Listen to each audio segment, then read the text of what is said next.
of landscape systems need to be represented in models. The following talk, which follows on after that, is about the results of the stakeholder survey, which my colleague Kira Dangerfield and myself developed and undertook, although the analysis has been mostly done by Kira.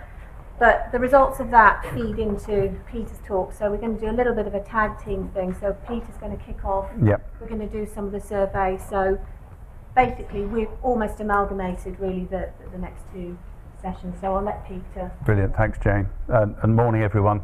Lovely to see you all here. As Jane said, I'm going to basically do a sort of background to remind us of how we got to this programme. Very helpful to have Ian start off because this was very much connected to the UKRI programme, which is very connected to DEFRA and that whole issue of how you deal with these multiple pressures on the landscape. So that's the sort of broader background. I've also been given by my co-organisers, Peter, Felix and Paula, the difficult task of explaining what was previously the horrendogram, which is our system diagram, and is now the Harrisonogram, right? We will go through that. So Paula will surely correct me when I get it wrong. But I'm going to just go briefly through this. So as Jane said, a few slides from me, then Kira and Jane will talk about the stakeholder survey that came out of the pre-meeting we had that I'll talk about, and then I'll follow on from that. Okay, so the background, and David Abraham spoke about this. Essentially there's a UKRI programme, one of these SPF strategic programme fund programmes on landscape decisions, which I choose to use the acronym LSD. Not everyone likes this, but for some reason it sticks in my mind. And the rationale for that is, or the reason for that is to develop a new understanding to help individuals, communities and the country make the best choices regarding land use in the UK. So you can immediately see the connection to the things Ian was talking about. Then, as David also said, Duncan Wingham, because NERC's leading on this UKRI programme, and him and Newton Institute got together and thought, well, there's some mathematical problems here that we need to solve or make progress on before we can begin on this programme. And that's why we've got this Newton Institute programme. So this is to support the necessary model developments, associated mathematics and statistics, and this is called Mathematical Statistical Challenges in Landscape Decision Making. This is the very beginning of it, so we start with an open for business day, 2-day workshop afterwards, then we have a programme of deep thinking, and then we come back to the end and we basically work out how far we got. So in a way, this workshop is the reason we want policymakers here, because this is the priming of what we might do in the programme, and then at the end you can come back and check to find out whether we did any of it. Check on our homework. Okay, so basically the way I see the objective of the UKRI programme, we can discuss this, but very briefly, to provide improved tools to support landscape decision making in the UK. That sounds very applied, and it is, but I think there's some really interesting academic questions that underlie it. So what do we need to know to get started on that question? And this is what leads into our stakeholder survey. These are questions that actually came out of our scoping meeting. The scoping meeting for this programme was 17th and 18th of September here. Some of you may have been there. So quite a lot of what I'm going to talk about is really what came out of that scoping meeting that led to the design of the programme. One of the things that came out of it was this need for a stakeholder survey to answer these questions. How are environmental policy decisions made? Always a bit mysterious to me. I mean, to what extent are models involved in that? What models underlie those decisions? What needs improving in these models? And this leads to the stakeholder survey that we're now going to hear from Kira and Jane on, and I'll try and get that up for you, but I might mess it up, in which case we might need some help. While you're messing it up, shall I put my mic on? Yeah, good idea. Hold it for one slide. Oh, sorry, yeah, I'm going to leave it to you because it will go wrong otherwise.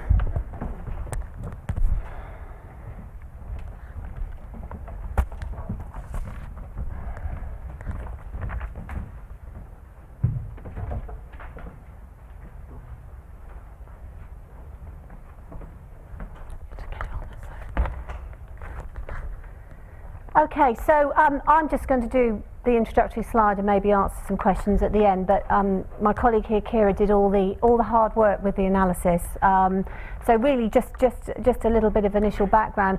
I think Peter's already started to outline what we're doing. I think what we wanted to hear from key stakeholders, what modelling or models they were using, if any, what were the issues that they were facing, really just to sort of get a bit more of a handle of what was going on, so that that could then potentially feed into the programme. And I think that's why we sort of amalgamated the talks, because clearly what we found out is relevant and does feed into the programme, so it affects what Peter has got to say. And I think as well, because of the huge levels of complexity across the different systems and the different landscapes, it is quite hard to find out exactly what is going on. Kira will explain a little bit more about that. So, you know, this, I should say this all came about just over 2 years ago, a conversation David Abrahams, the director of the Institute, and myself had with Duncan Wingham, actually at the British Antarctic Survey. I think it's quite funny because it's sort of, we were introduced to Duncan, and my first thing to him was, oh, you need more mathematics in the environmental sciences.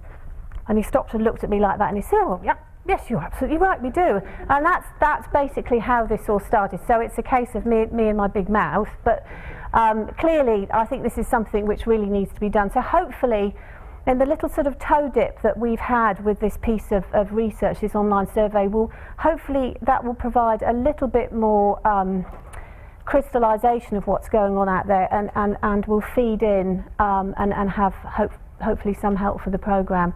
So I think, without further ado, perhaps if you'd like to get to the nitty-gritty.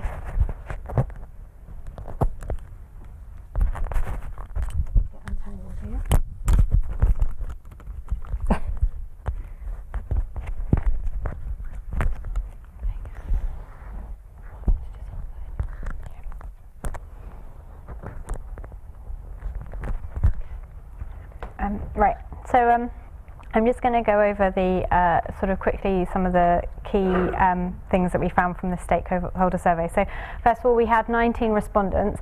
This is quite a small number, but the point of this survey was not to do something where we could get statistically significant results, but really we just wanted to get some kind of insight into if and how models are being used by stakeholders.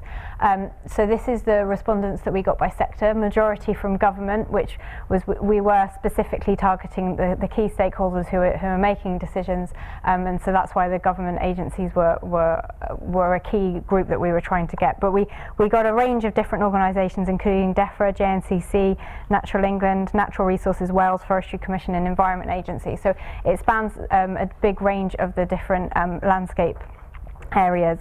And we also have people from charity, including National Trust, Woodland Trust, and also industry and research, including NERC. So the first part of the questionnaire was really to find out a bit more about the landscape systems that our respondents were working in, and also on some of their opinions about landscape systems. So I'm just going to run through briefly what the kind of key points was from that part of the survey. So most respondents work in the environmental and nature sort of sector, and at a UK scale. In terms of the aspects of human well-being in the landscape systems that the respondents were involved in, human health, recreation and economic security and livelihoods were seen as the key aspects. The three key large-scale drivers and pressures on landscape changes from our respondents, in their opinions, was climate change, economics and urbanisation. Legal and economic financial incentives were seen as most needed to achieve sustainability in landscape systems. And we also want to try and see what areas our respondents saw as being a need for better decision support tools needed. Biodiversity, environment, agriculture and climate mitigation, climate change adaptation were seen as the key areas. Encouragingly, the majority of respondents seem to be using models or decision support tools in what they're doing. Those that weren't using models, primarily it was to do with things like lack of expertise, capacity, sort of that complexity around the models that meant, I guess, they were the obstacle to using them.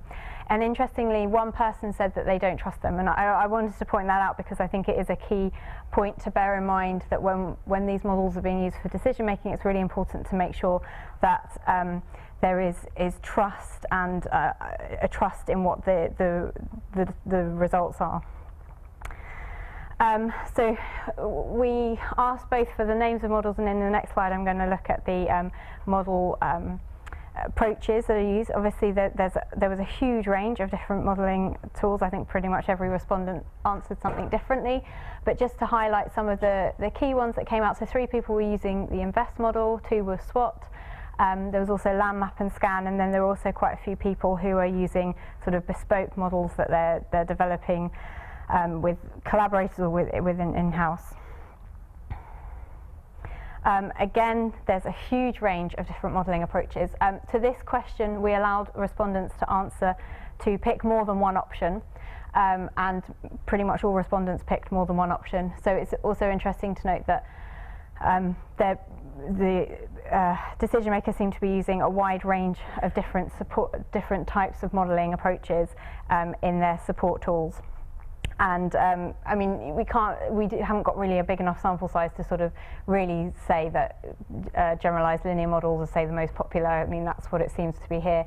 But I think it's more taking away the large, massive range of types of models. And interestingly, we also included don't know to see whether people maybe were using the tools as a black box. And I think it is encouraging that only 2 people said that they didn't know, and one of the people we actually followed up with, and it was because in his organisation they are using models, but he doesn't specifically work in that area, so he isn't specifically working on the model. So again, I think it's probably encouraging to see that they have specialist teams in their organisations, and so these models aren't just being used as some kind of black box approach.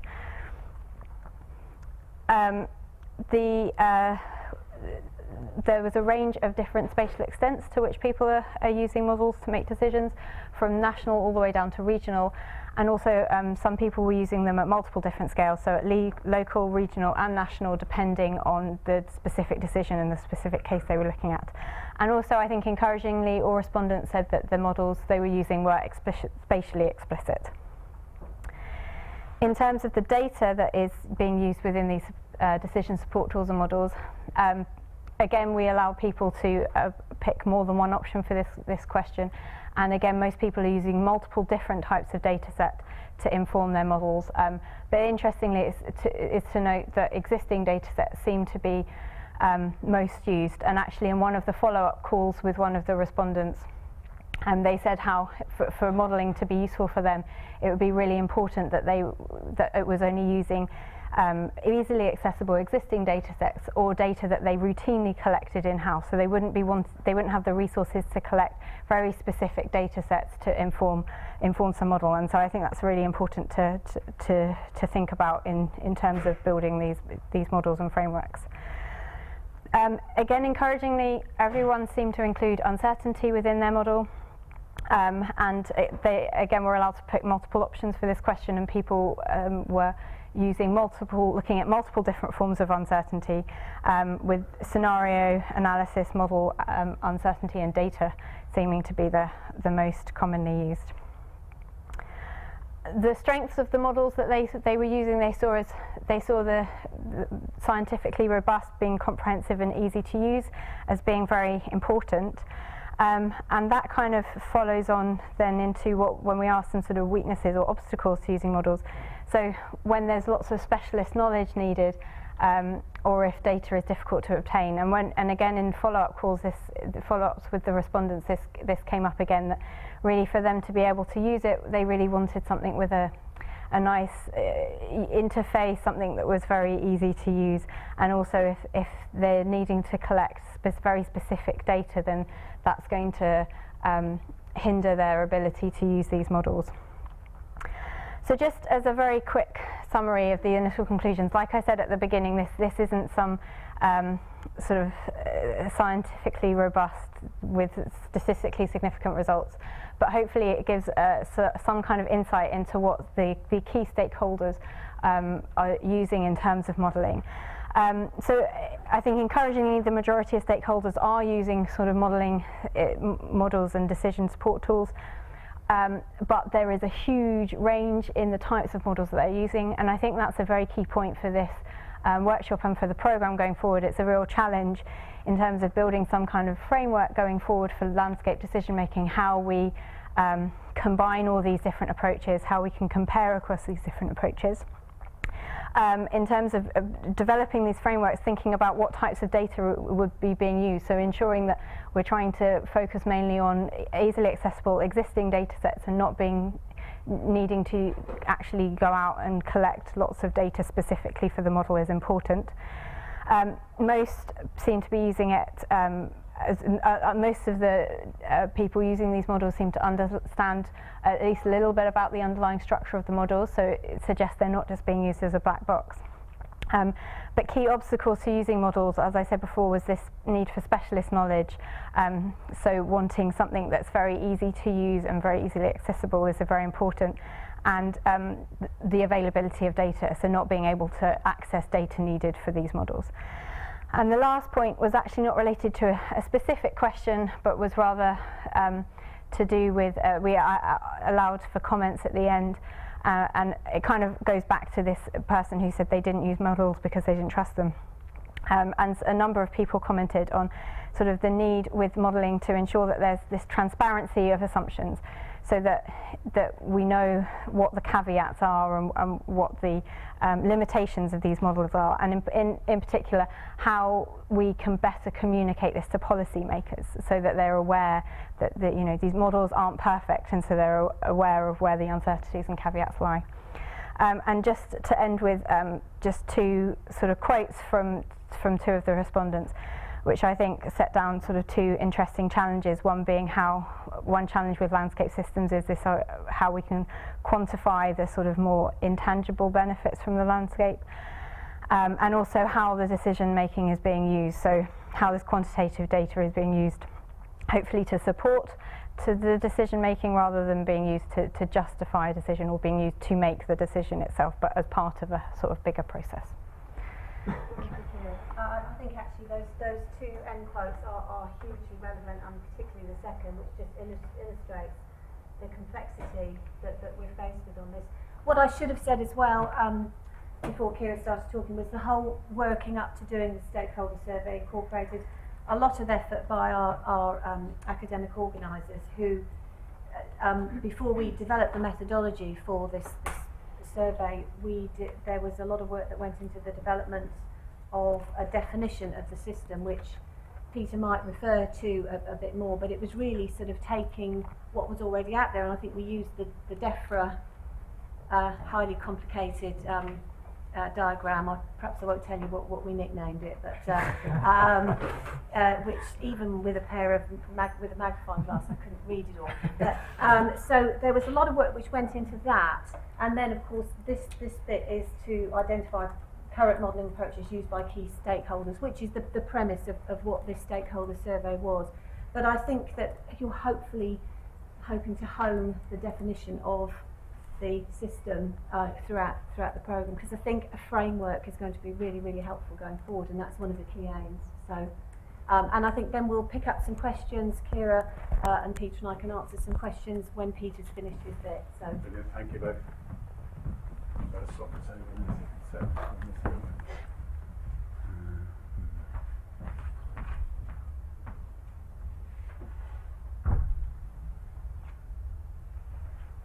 I'll put that on my. Thank you.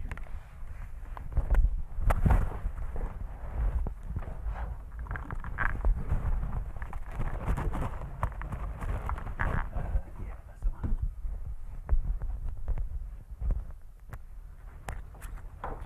Okay, we're going to start again now. Okay, folks, thank you very much, Kira and Jane. I think this survey's been really helpful, and I'm just going to pick up some of the findings of that. So basically we addressed these questions. So some of the takeaways that I got when we saw the survey results probably about a week or so ago are here now, and I just wanted to flag them up because they actually resonate with some ideas we had at the scoping workshop on what this programme should be about, which is quite useful. But there's some new things that are emerging here, particularly things like cultural values that we haven't really accounted for. So as Kira said, many stakeholders are using models, which is good. I suspect, given the number of models that were listed, that most stakeholders use one model for one issue, which is a bit of a, so they are spanning uncertainty in inputs, in parameters, and and driving data, but often not what we might call structural uncertainty, which is something we can start to think about in maths and stats. The ones that don't use models, again, Kira, difficulty of use, lack of transparency in assumptions, and it is clear that there are people that are not using them as black boxes, but the people that don't use them see them as black boxes. So there is always this issue about how do you get this balance between transparency and usability, right? I mean, a black box is ultimately usable, but you don't know what's going on inside. Lack of uncertainty quantification. So I think there is good evidence of uncertainty quantification in the inputs, but not across structural uncertainties. It doesn't look to me like stakeholders are using many models and combining them. Neglect of cultural values, which is a tough one, but I don't see why we shouldn't be able to include it in some way in this modelling architecture, even if it requires a subjective input. And I hope we can address some of these issues in the programme. I mean, I think there'll be many things addressed. Some of them will go off all over the place, but hopefully we keep these in mind. We may make some progress on these. So what can maths and stats offer? And this is actually a slide that came out of the scoping workshop. And many of these things are relevant. Sensitivity analysis of models. Some of this seems to be going on already. So sensitivity to initial conditions is apparently going on. Process representation, less so, I suspect, which most of the modelling I do is the key thing, is how you model individual processes. We might be able to span structural uncertainties through statistical emulation, possibly, by combining models that are statistically emulated. We can look at uncertainty propagation across submodels of different types. Kira mentioned mechanistic models, statistical models, agent-based models. There are challenges in how you do that, but they're the sort of things we like to do. We can look at assimilating data in a slightly more rigorous way than is currently done, maybe through data assimilation or Bayesian updating. I could use this thing. And basically a lot of this is about decision making under uncertainty. And this, which I'll come back to very briefly, is a slightly radical suggestion, but in a sense, many of the models I suspect we're using in this decision making process are quite linear. But they've got interacting loops and potentially have nonlinearities in them. And normally I'm a climate scientist, so I run away from nonlinearities. We call these tipping points, they're disaster scenarios. If we're talking about making changes towards sustainability that need to be done reasonably quickly, then I think we need to use nonlinearities in the system. And I said this at the scoping workshop. I think we need to learn how to detect forthcoming nonlinearities as points of sensitivity, and then work out when a policy intervention is likely to stick. Rob Bradburn, who works on the 25-year environment plan, and I had a chat about this the other day, and he termed the phrase tip and freeze. This is his idea that systems get to a point where they are going to change state, go for a bifurcation, and then a policy intervention might freeze in that new state if it's the one you want. So what are we going to do in this program? So basically it's the mathematics and statistics underlying this landscape decisions problem. Challenges associated with making use of the latest observations to understand and project land use changes. So this is deliberate that we put observations in here. It's pretty clear when you say projection you mean model of some sort.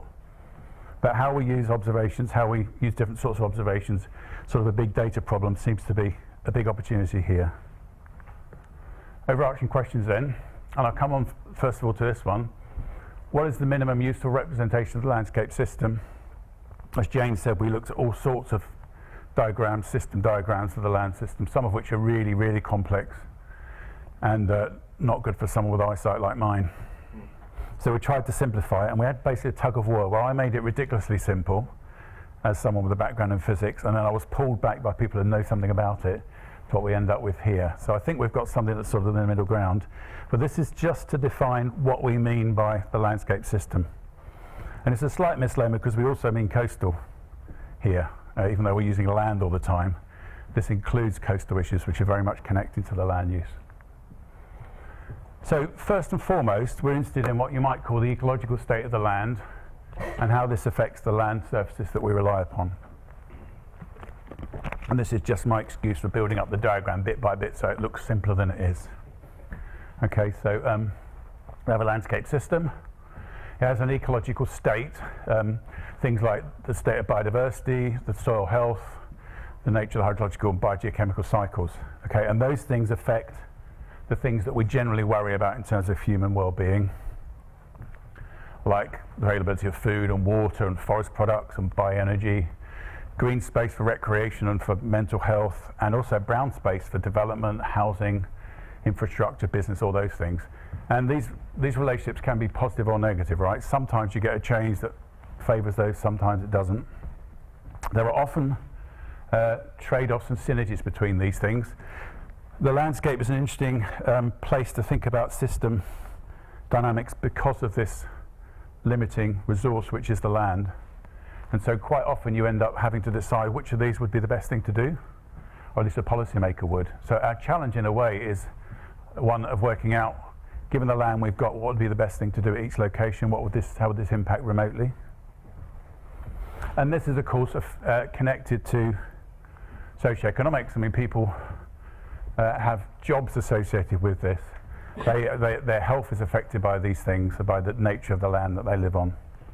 So human well-being is ultimately affected by all of these things. Okay, so this is in a sense what we might consider to be the landscape system which affects human well-being. We're interested obviously in the perturbations to this system. So the pressures on it, which might be to do with changing demography or where people are living, or changing policy that are not connected to environmental sustainability, that will provide pressures on it. And then we want to know what the responses might be, and these are often policy responses connected specifically to the landscape system. So we're looking at this perturbation to this landscape system, and in particular we're trying to inform this part of it, given the pressures that the system's under. Okay, and so the responses are often intended to reduce the threat associated with the pressures. And this is, we call this the socio-ecological system. So it contains socioeconomics as well as the landscape itself and the coastal scape. Okay, so we're interested in how the landscape system responds to pressures and possible policy responses. And we want all that in the context of global environmental change. Okay, climate change, but air quality changes that are not local, that are not connected to our local decisions about our local landscape. And the climate change itself is driven by demographics and economic change and political change and everything you like. So in a sense you can see this is external to this system, but absolutely a key perturber of it. Okay, so that is essentially what we mean by the system we're looking at. We're looking at this system in response to this external changes all the time. Clear as mud. I think it's very good, Paula. And because of the need for us to, and Ian actually hinted at this, the need for us to play our part in the global problem, there are also additional demands on the land, for example, to do with climate change mitigation and carbon storage, and a need to react and make the system more resilient to climate change, even where we can't deal with it through mitigation. So there are additional pushes and pulls on this system associated with the need to mitigate and to become more resilient, to adapt. So that's our representation as we store it. If we're batting this backwards and forwards, we've run it by various people, and there seems to be a reasonable feeling about this, but we will take comments. But I'm hoping I can run to 10 past so there isn't any time for them. Okay. So overarching questions, I've already said that. What's the minimal use for representation of the landscape? We will continue to define this, because when you're defining a system, of course, it really much depends on what question you're trying to answer. And we've got many embedded questions in this. Another one that came out of the scoping workshop: how can we robustly model the coupled human environment system without assuming that people act as perfectly rational economic agents? This is an old problem, but essentially many of these models embedded in them have some notion of economic optimality, which doesn't seem to apply. How do we reconcile scale disconnects between different elements of the human environment systems? We've tried to show that in this hierarchical system in that diagram, but it's only tip of the iceberg in terms of the problems associated, say, with how you model soil health and at the same time CO2 changes. That's an ongoing problem, very much a mathematical, theoretical problem. And this is just picking up this point: where are the non-linearities and sensitivities of the system, and could we use these to flip or to freeze in a change to the use of the land in a useful way. Okay, so how's the programme organised? So we start off with this workshop. So we top and tail it with an open for business day, and this day today, and there's a 2-day workshop after this. We then have programme attendees doing hard thinking and sharing ideas. Sharing is really important. Some of this will be informed by this, but in my experience, what happens is that we forget what Jane told us, and we drift off, and then at the end, Jane said, oh, by the way, you said you'd do this. So we come back to a wash-up workshop, which I see as a handover to the UKRI programme, where we will report back in a way on what we've done. That's both the stuff we've done that was just fun because we were together, but mainly the stuff that feeds into the Open for Business Day that is a kind of primer for the UKRI programme as I see it. And that's it. Thank you very much. So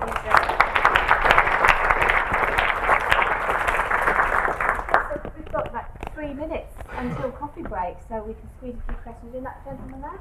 Yeah, Chris Dent, University of Edinburgh. Hi, Chris. Just quick information question. Is there a more detailed analysis summary of the survey responses that's available?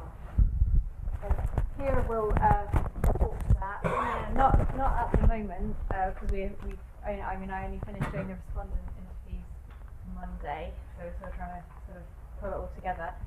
But I think we are hoping to write it up in some way, maybe as a report or something. And I'm also happy over the next few days, I'm obviously around to talk to anyone about it in more detail. Yeah, I think what we'll do is clearly we'll share the slides that we use, Chris, with you all next week. But we had talked about this before, and I think we're going to talk in more detail with the organisers that we will try and pull something together, give you a bit more information and perhaps a bit more of the nitty-gritty detail, which we obviously couldn't include in a short presentation. So, and we are happy to share that with everyone who attended today. So we can certainly do that, but we need to discuss it more. That gentleman there? Nick Church from I think. It strikes me that in that sort of minimal representation of the landscape and particularly a discussion of scale disconnects, there was no mention of timescales. Quite a lot of these things behave on very different timescales and respond and react on very different timescales. So I think I would add that as Yeah, I think that's a very good point. I mean, oftentimes when you're talking about space disconnects, you necessarily have timescale disconnects. I think that's a good point. Yeah. Especially the global things take a long time Yeah. to change. Those pressures change, whereas some of the more local things. Yeah, and actually many of the Processes can I mean the resilience of many ecosystems depends on how fast you force them as well. So that's a good point. We will add that. Lady over there? Jenny Hodgson. Hi, Jenny. Great talk, great starting off to get us thinking, and I really liked the survey of the stakeholders. So I wondered whether you also asked them more exactly what they see as the decision of what they are using or what they use the model outputs for precisely, because they obviously have a lot of influence in various ways, but they can't trump what individual landowners choose to do most of the time. Yes, so that did come up with one of them. That came up more in the respondent interviews. So we interviewed 4 people that said they would be happy to be followed up, because we couldn't quite get all that information just from because we were trying to also make it quick so that people would actually respond. I did ask them how they were using the model, sort of what decisions they were using the models for. Often it was sort of for scenario, like to investigate, well, what happens if we did this, what happens if we did that. Some of the charities were talking about where they could sort of identify where they would best buy land or best, but then again they said they brought in, it depends on what the landowners want to do, and they were saying about how it would be very useful if models could incorporate that sort of landowner behaviour into the decision-making sort of tools and processes. So I don't know if that sort of answers Yeah, your. no, great. I don't think there is going to be one answer. I think it's something we need to discuss a little bit more. Yeah. And I think in the more detailed sort of analysis that we provide at a later date, which I said we'd share with you, we'll try and put more of that information in. But obviously there wasn't room for it here. So Yeah. did I see somebody? Was a gentleman here? Yeah, thanks for that. Very useful. I notice you've got the main workshop in the middle, Peter. Sorry, Kim Harris, Cranfield University. Is there any point there, if as a group you've suddenly got a question, you can pump it out to all of us and say, what do you think of this? Just so that there's a bit of feedback if needs be. Peter, where's Peter Challoner? Yeah, Peter. So Peter's overall going to organise you all. No pressure. But we're thinking about maybe on Mondays getting together and updating people, particularly people that are new, just arrived, on what they're doing, what they're interested in. And we could also use that to say there's an emerging issue here. Can we get our heads together on this? That'd be fun. I mean, the great thing about new initiatives, that coffee island is an attractor for all sorts of clever people. I was thinking about the people of this group who won't be in the main workshop, but are coming to the M1. Yeah. If there's anything that group, do you see Yeah, what I that's mean? a good point. If So something pops up, and there's a bit of feedback from maybe us. we could just chalk up some things on the board here or something. I'd quite like to get people's ideas. If you're only going to be here today, it'd be lovely to get people saying, this is what the question I'd really like answered. And some of them might be impossible, but it's nice to know what they are. So we'll write them up here. Well, we could Just set come up one of the blackboards in that Brilliant. area. We could set it up out there, and then you can put "Do not erase" for the week. Yeah, and then brilliant. people So can just that's put a their great ideas idea, for the Jim. week. So if people just, if you haven't got time to say now, this is what I'd like answered, and we'll see what we can do. Okay. I think maybe one more question. Yes, sir. Jaburi Ghazul, University of Edinburgh. So you talk about some of the cultural aspects, and you talk about the non-rational behavior. Yeah. It's actually very easy to model. Just you can't do it mathematically, or probably not easy to do mathematically. You can do it in other ways. So it seems that what you need to do is link the mathematical models to these other modeling systems, Right. and through which you can generate the saliency in many of these models. Okay, That's an interesting point. So that was one of the stakeholders that I followed up with. He'd come to the scoping workshop, and he said that he would be very interested to see how to combine these sort of mathematical modelling approaches with the more sociology kind of social models and approaches. It'd be lovely to hear more from you on that. Are you speaking this week? Are you around for a while? Just here for today. Okay. So maybe we have to have a lunchtime somewhere. We'll grab it. Or if you could write up some ideas or just some references for us to look at, that'd be great. Yeah. So yeah, I think if we make a board available out there, I think probably the one. So over by the window over there, we'll make that board available. Please do go and chalk up some points on there, and we can take a photograph of it. And again, these are things which can some of which can potentially be elaborated more on in the discussion session at the end of the day. So I would urge as many of you as possible to stay for that, so that we can explore these things in a bit more depth. So I think probably you're dying to get for a tea or coffee now, so we'll resume in 20 minutes. Thank you.